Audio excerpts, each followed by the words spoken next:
Sanders is leaving the White House. Apollo Nida is heading back to jail. Chris Brown still doesn't get it. And Young Miami is pregnant. Girl, let's get into this King of Reeds TV video. Y'all already know what time it is. I got the black V-neck on.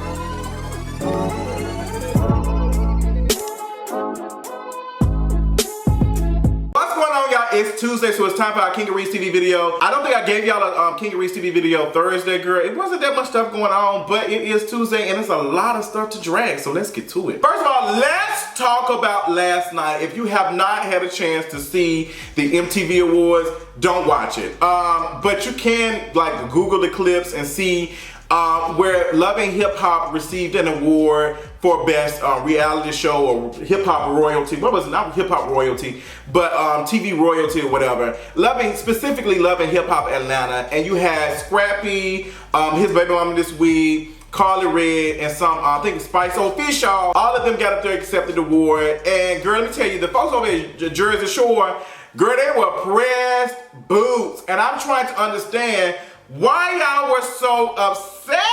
Girl, they were like, what the fuck? We are white. We deserve to get this mayonnaise content.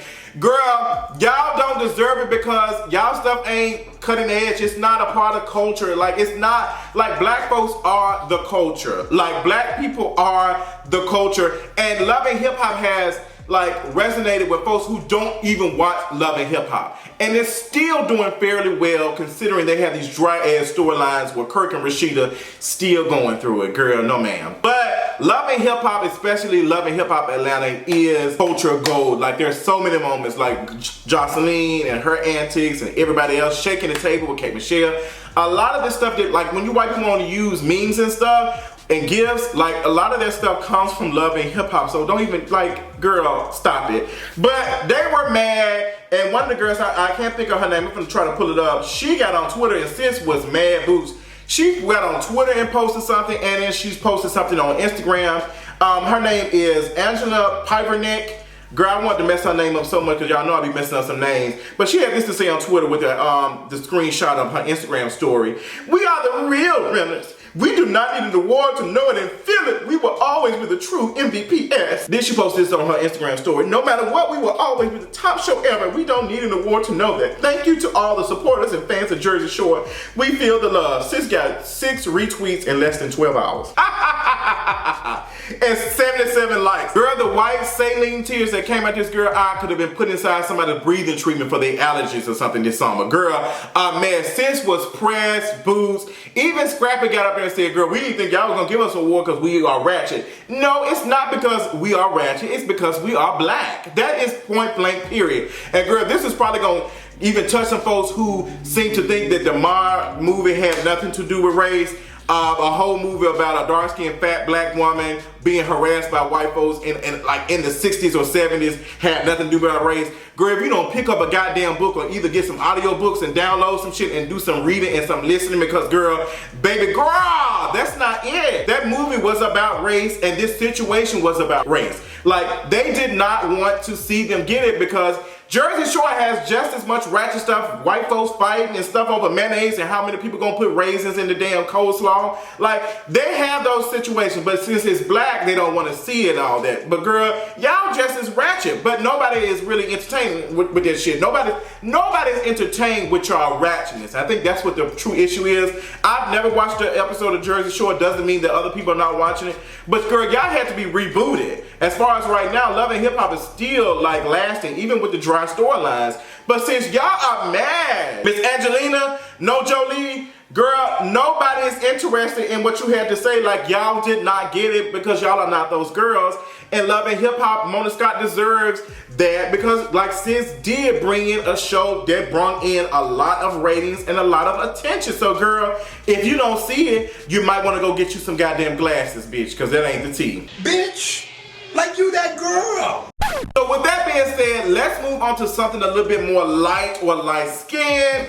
Chris Brown still does not get it. No matter how many times you all want to tell that Chris Brown has grown and he is just doing better, and sis still has the same energy. That same energy is still there no matter how many years, happened after this Rihanna situation. Matter of fact, girl, let's drag Drake for a moment too, because Drake did all this talking about how much he loves Rihanna, only to sit up here and do a song with Chris Brown. Now, we're talking about Chris Brown because Chris Brown commented on Karrueche Train's Instagram post of her new man, and he was basically saying, your man can't dress, let me hip him up, wobble up, let me see him wobble up. And it's just like, Chris Brown, you're giving the same energy. Karrueche has moved on, she is in a new relationship, but you still think that you have ownership of this woman. And that's exactly what it is. Like, you still think that this woman belongs, you still want to harass her and comment, and it's garbage. Honestly, Karrueche should block him, but it does not matter because the Shade Room can post on Instagram and Chris Brown will comment and say all that type of stuff. So I'm not even gonna put it on Karrueche Train to protect her, herself, but on Chris Brown, because this is the ultimate person who did is like, Chris Brown, you're giving the same stuff and you wonder why people keep bringing up your incident with Rihanna, because you still are giving that energy to this day. You need to fix this, sis, because this ain't it. It was not here for that. It wasn't here for, I wasn't here for that at all. But we're talking about Chris Brown. Let's talk about another man that seems to think that he owns a woman after past relationship. P. Diddy, whatever you want to call him. Diddy did a thank you for, Cassie. Cassie has a new man, she's pregnant, and Diddy extended his whatever to her, like, girl, congratulations, and posted on Instagram. If you really care, you would have got this girl information, and you would have sent them some flowers and said whatever. But you posted it to clean up your image because you are trash as fuck to women. Like Diddy, you sitting here waiting till Kim Porter died to tell me how much you regret, like, not wiping her up or whatever. Since you are garbage. And there is a video of P. Diddy interview on The Breakfast Club sitting next to his son talking about the 75-25% rule. And in this video, Diddy is saying that 25% of the time, I might cheat on you, I might do this, you might not like your relationship, but 75% of the time, you're gonna love and I'm gonna uplift you and I'm gonna do all these things. 25% of your time, you're gonna just like, feel like, oh man, I hate being here. Oh man, I hate this guy, oh man, he cheated on me, he lied on me, that's 25%, you know what I'm saying? But then there's 75% of I'm gonna make you the happiest woman in the whole wide world. Exact. Sis, that ain't the work of the Lord. It's not even the work of you thinking that you are Lord. I don't like Diddy at all. And I'm starting to think I don't like none of these rich folks, to be honest. I don't like any of these rich celebrities who sit here always talk about their wealth and sit here just as ignorant as anybody else, because they are. They just have more money. And that's just what it is. But Diddy specifically has a history of how he treats women. If he wanted to show this woman some support, he would have posted that shit to her directly. But sis did not. He would have sent it to close friends, but he didn't do that. And Cassie's man is seeing it. Alex said he sees right through that shit. You see right through me. How do you do that shit? Diddy does that. Because that's just how Diddy is. That's just Diddy's energy. He will forever be this trash individual who just does not see the worth in women until their asses is gone or with somebody else. But you was the same sis over here giving the 75-25% rule. I can understand you saying, yeah, 10% of the relationship, you probably gonna be like, girl, I'm annoyed, all that. But you said 25% of the time it's gonna be cheating. So let's lighten up the moment a little bit. Let's talk about politics very quickly. And we will be talking about this even more on the next episode of For the Culture Podcast coming out this Wednesday.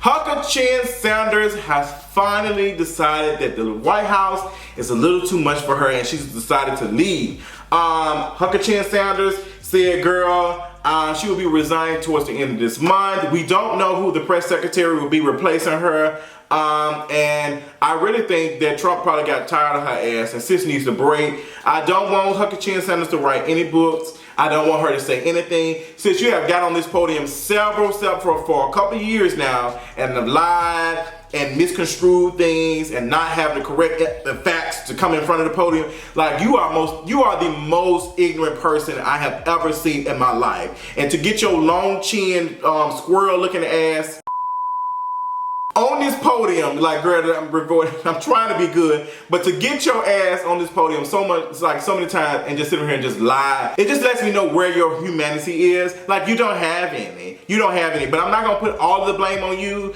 because at the end of the day, I'm gonna put it on the person that you work for. But at the same time, sis, you didn't even have the gall to sit here and say, like, girl, I ain't doing this. You were a lapdog the whole time. So, sis, you can walk your ass out the White House and walk your ass into the doghouse. Let's talk about Tamar Braxton a little bit. Tamar Braxton offered an apology recently on Instagram to the women of the Real. Shout out to her for growing and all that. Some of these folks weren't here for her, you know, her dry response or a dry Happy Father's Day post that she gave to her father, her child, Vince. Tamar Braxton, girl, I'm happy for you. It seems like you living your best life. You got you some young peen, and you out here on water slides, and your coochie probably living like a water slide. But that's good for you. Happy for Tamar Braxton. I've seen Tamar Braxton like just grow over the last couple of years, and she seems like she's in a better space. I'm just like, okay, girl, this is cute. Let's talk about some of the things that we saw on Twitter this week, or social media period. I don't know if you all had the chance to see this woman in Old Navy be harassed by this white woman. It was in Canada.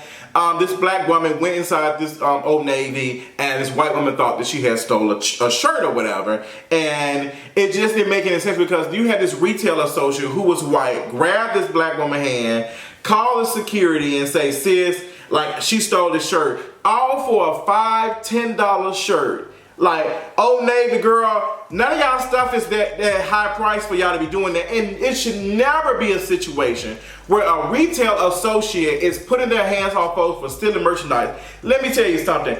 I might have said something or like wrote it down or something. If people walk out on a check at Olive Garden when I was working there, or any of these other restaurants I work for, I ain't stopping them. I ain't stopping their ass at all, because I ain't finna be up here putting my life on the line for no $60 of this corporation's money, and I got to get their ass a 2 weeks notice to let them know I'm gonna quit, but they can find my ass anytime they want to.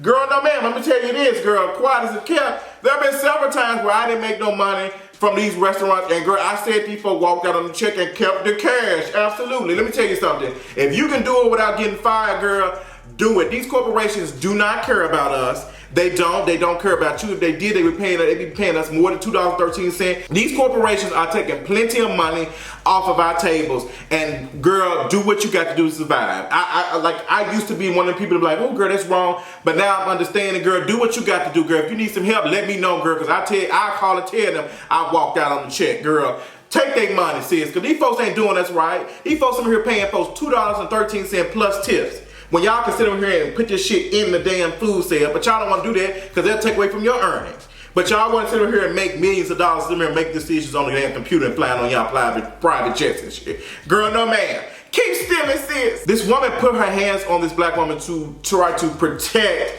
this corporation's money.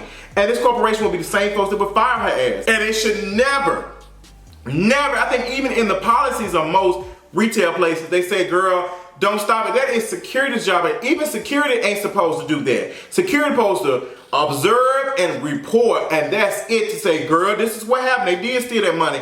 These companies are making sure that every product they sell, they're able to get some type of profit off of. And which means that they are writing in that every once in a while somebody gonna steal some stuff. But this black woman did not steal anything. This white woman thought she stole something because she saw her face. And back on race, because some of y'all seem to think that race don't have nothing to do with anything, and it does. This woman saw a black woman and she saw a shirt, and then she didn't even recognize the humanity or nothing. She just said, girl, no man. And we had this same incident happen, I think, over in Arizona, where this couple was accused of stealing a doll or whatever. And even if they did steal a doll, because I saw the video and it did look like it, it does not excuse the police doing that for a damn $5, $10 doll. But what it goes back to is that y'all don't see the humanity, y'all don't see black folks as human, and that doll is worth more than a black person's body. That is what it, like, that's what it breaks down to. And I understand the same situation, because people have asked me to talk about the situation in Memphis, my hometown, Memphis, Tennessee, with Brandon Weber. So many conflicting stories. The media, I don't trust them. I only trust some of my friends that are providing me evidence.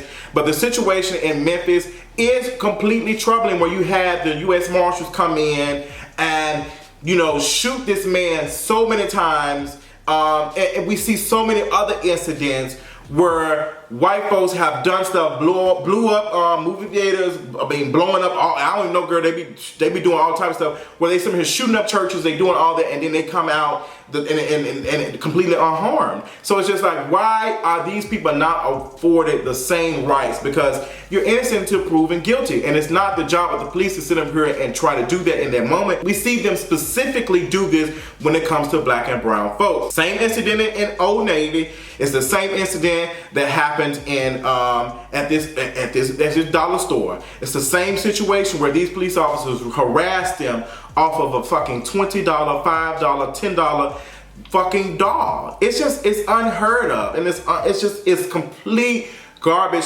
To the same situation with Brandon Weber, and from what I'm hearing, they're saying that Brandon Weber, you know, was responsible for robbing somebody and you know, carjacking a situation where he, you know, shot this person allegedly and left this person in the hospital, whatever. But at the same time, it's not the police's job to sit up here and do that. It's just not. It's not to use excessive force. It's just not. It's never the time for it. If we talk about the justice system and how it works and how it's not supposed to see anything, but we know that it does. So girl, we got a lot to talk about. Y'all know I love to run my mouth. If you are interested in part 2, go ahead and click it now.